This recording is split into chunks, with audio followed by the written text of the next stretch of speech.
So if there is Sachin Tendulkar in men's cricket, there is Mithali Raj in women's cricket.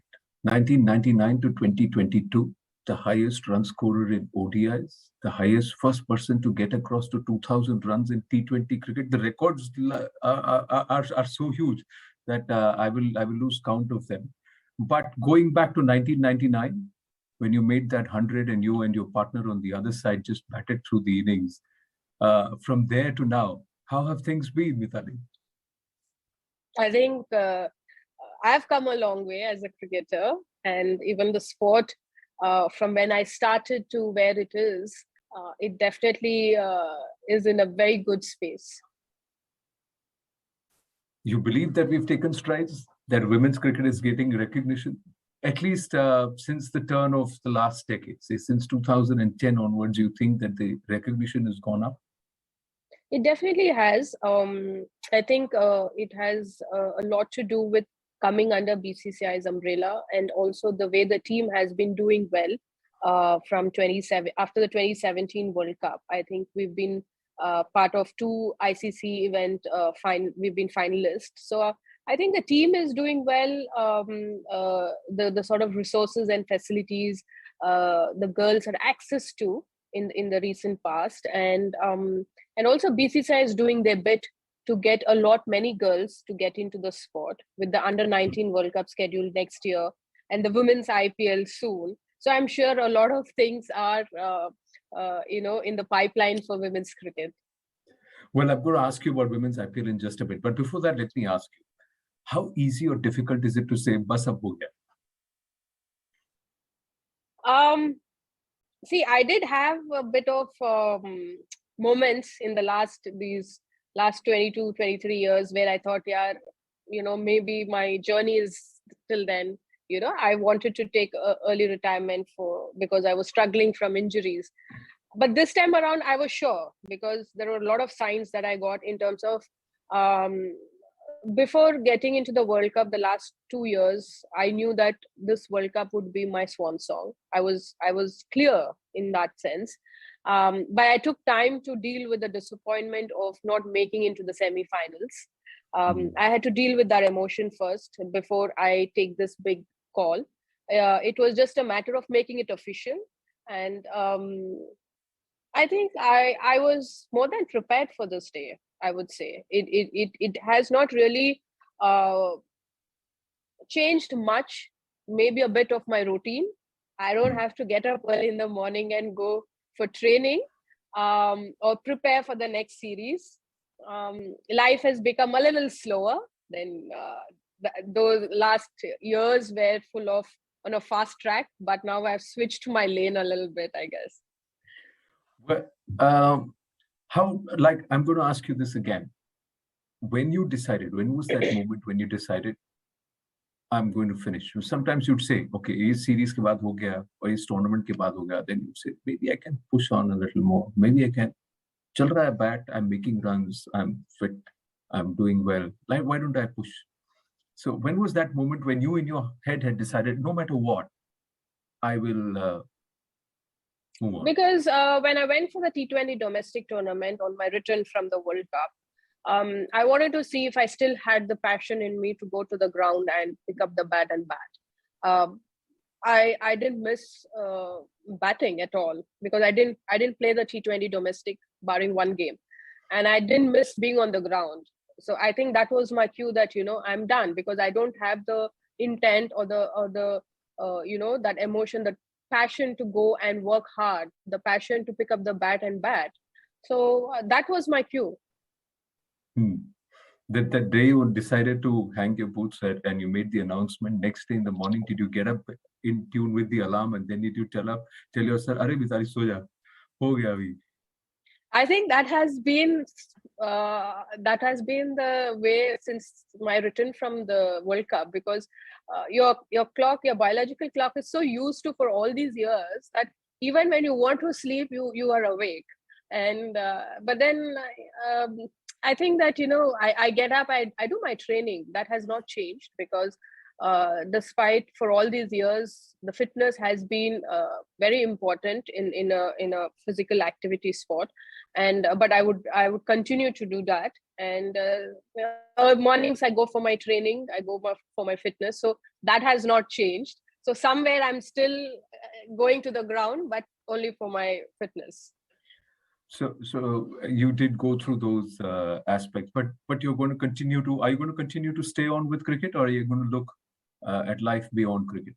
When I say anything to do with cricket, I would love to be involved with the sport, because that is the only thing that I know for all these years. So I'm sure I didn't get time to sort of find if I have any other talents. But yeah, I would love to be involved with the sport in some capacity. Yeah. So have you already got the cricket commentary offers, hosting, anchoring offers, and presenting offers? Are you looking at that, or would you like to get involved administratively, or maybe as a coach and still be part of the dugout?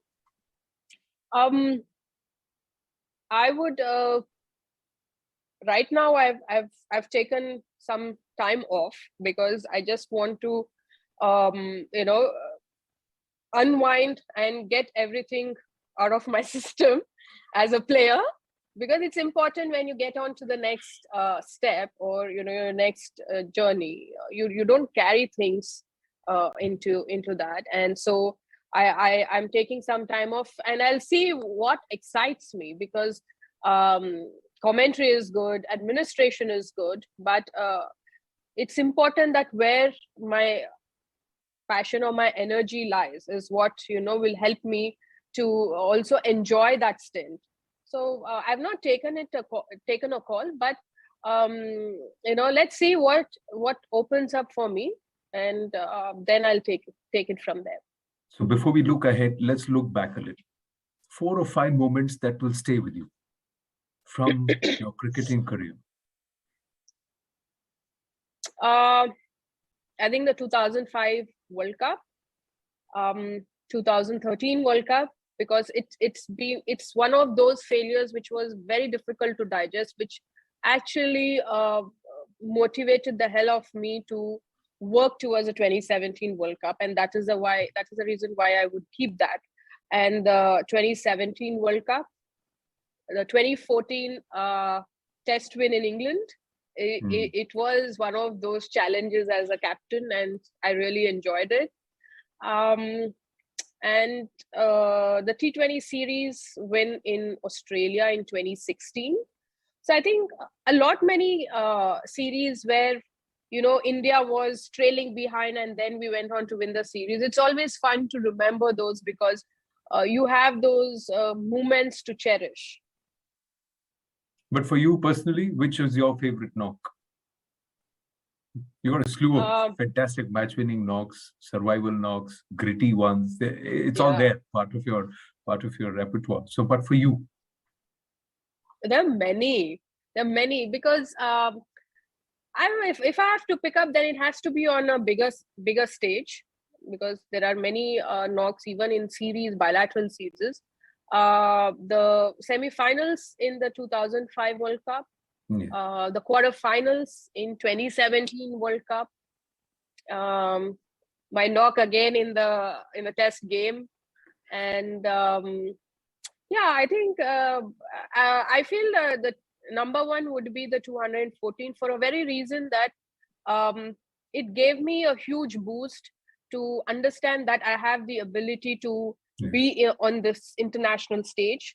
And it also gave a boost to women's cricket when nobody knew about it. I think that was probably the beginning of people understanding that there exists women's team. T20 में 100 नहीं लगा.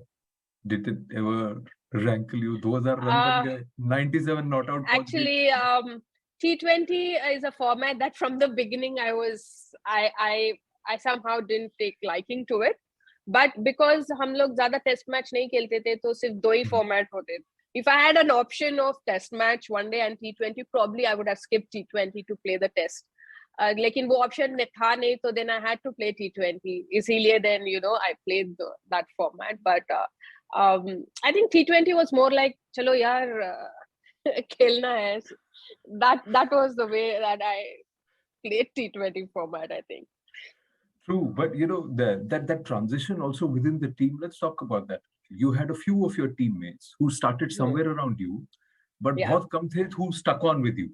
So then, from a bacha in 1999, you grow into a senior, and yeah. then you're quite literally revered by a lot of the girls within the team who look up to you. So how did you deal with that?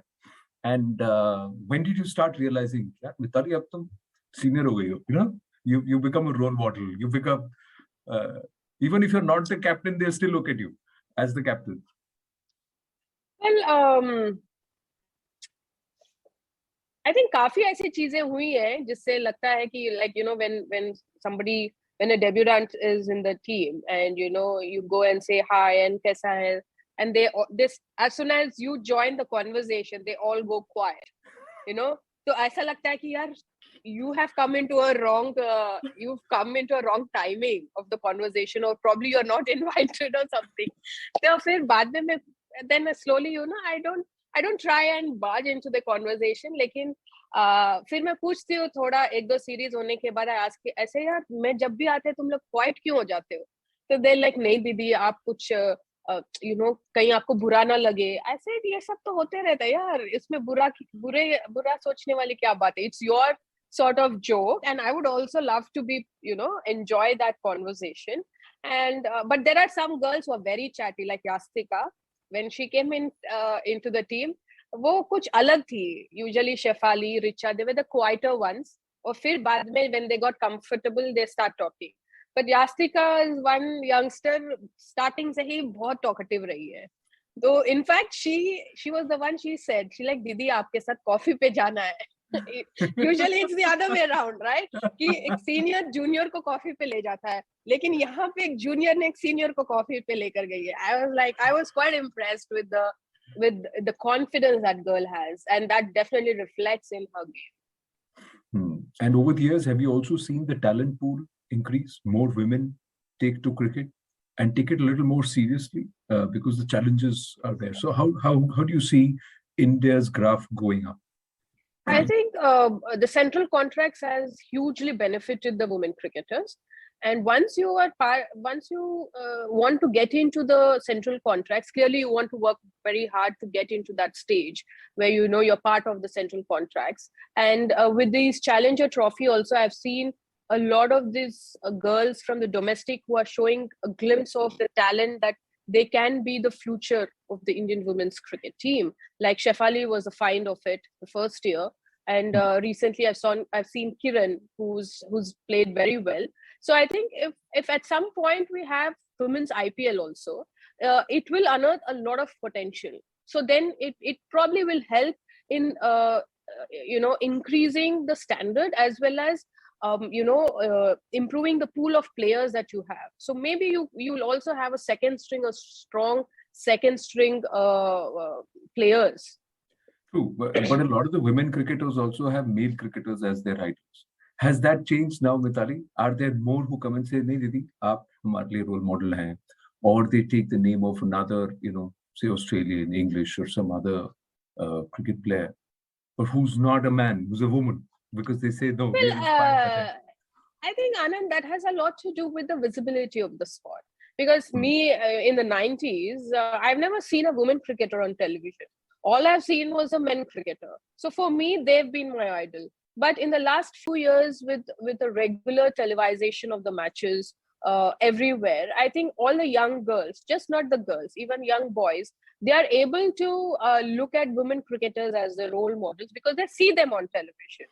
So I think that makes a huge difference, and I'm sure it's going to be that way in the coming years. And I'm happy to hear when these girls say, like, my favorite cricketer is a woman cricketer from whichever country, from India. So it's good to see that they have a woman as their role model in the field that they choose to pursue. But for you, you are like मैं अपनी favorite हूँ, or you have other favorites? That was a good one. Well, I think when I started, those days in Doordarshan, they used to play this 1983 World Cup in a loop. Okay, so that's something my dad has always showed me. And I started as an all-rounder. So I used to look at Kapil Paji as my, my role model. Unke jaisa bowling action chahiye and all that. Lekin dhire dhire, when I started to score a lot of runs, bowling became like a secondary skill. And बाद में मेरे को देना ही बंद कर दिया bowling. तो फिर I became a pure batter. And then I started to look up to Sachin. So Sachin has been my role model, but I also my couple of my favorite cricketers have been Neetu David and Karen Rolton from Australia. I've played with them, but I've always been in awe of the game and the talent. So which was the fangirl moment? When did that happen? Well, I've played with both of them, so clearly I had my moments with them. Sachin, I think I met him in 2003 when I was invited for the Castrol Award when I broke the world record of scoring 214 runs. So that was my first time that I met him. And of course, I was like tongue-tied, didn't know what to talk to him, and he was asking me a lot of questions. Yeah. But you also evolved as a person, haven't you? You were not somebody who was so open and would speak so much, but then you seem to have not only found yourself out. Has cricket also allowed you, helped you to grow? Have you seen yourself as a person, as a personality also change as the exposure grew, as the attention increased, as experience increased? Of course, I think a lot of things, have changed. The sport has changed in me. As a young cricketer, you come with a certain beliefs, certain notions, because the 80s and 90s kids have a different way of looking at life. And when I got into sport, I was a 10-year-old kid, and from there, getting in playing for India as a 16-year-old, you have seniors who are 28, 30-year-old. So you sort of you go very quiet because you don't have your own age group players in the team who you can hang out with, have fun with. So I always had to hang out with people who are older to me. So naturally, my personality has turned out to be like that, quiet, matured, and that. But when I started to have players who are of my age, I probably had enjoyed a lot more because then you have that comfort level of cracking jokes and the humor and everything. And then again, you have the juniors coming in, and a lot more juniors where when I made my debut, Richa, Shefali, they were not even born. So then that becomes a gap of you're trying to crack a joke and probably they're not understanding it. It happens. So that is there, but eventually, you will find a way of enjoying the company of so many people, from seniors to the junior most. I've got a different experience. When I became the first time captain at 22, my notion of captaincy was very different. I thought whatever I was doing was the right thing and everybody has to follow. So that was my belief. But later on, with time, with the mistakes that I've made, my understanding grew much better. And then I've come to accept and understand that there will be difference of different perspectives to topics. You have to respect everybody's perspective, listen to everybody, but at the end of the day, you have to do the right thing, what is important for your team. You find the fundamentals on which you want your team to work towards. And I don't think there is any belief which is rock solid. All things change with time. Every generation has its good and bad, and you move on to the next generation. Then you have to adapt to that generation. You can't be behind ki nahi maine aise hi seekha hai to main aise hi karungi. It can't be like that. You got to be flexible. The sport has taught to be flexible. The sport also taught me not to revel in one moment for long, whether it is good or bad, because you'll have to move forward. You will have to, if you have to prepare for the next day, you can't be living in today. That is something that I've learned. Of course, the sport has taught me many things during my journey. But one biggest thing that it has taught me is compassion for people around me. As a young leader, probably I didn't have that. I've learned it on the job. And it's one of the most beautiful lessons that I've learned, which has helped me to understand, observe people, and be able to relate to them in times of when they're going through hard times. All right, we got lots to talk about, but limited time. So, final 2 or 3 questions. First one, who's been your pillar, your rock? From the time you got a bat and ball in your hand till the time you said, all right, I've had enough of playing cricket. So, who have you always turned to? Or who has always stood by? I think my parents, as a girl who started cricket in, especially in our country, sport in 90s was not for women, not for girls. And in those days, in those times, my parents are the one who put me into sport. So I would say they've been my pillar of strength for me from the time I, held the bat and to the time when I called it quits. They've always been in support of my decisions. Politics in cricket, on and off the field, how much did it affect you? And is it very, very rampant? See, to be very honest, politics is everywhere. So you cannot really say it is only exist in sport or in cricket. It's everywhere. It's part of everybody's lives. It did affect me, but I would say that I made myself more stronger with performance, because the only thing that I was tutored very young is that performance is what takes you forward, and that is what should be backing you. So I've always emphasized on performing at every given opportunity. On-field rivalry you will never forget. You reveled in that rivalry.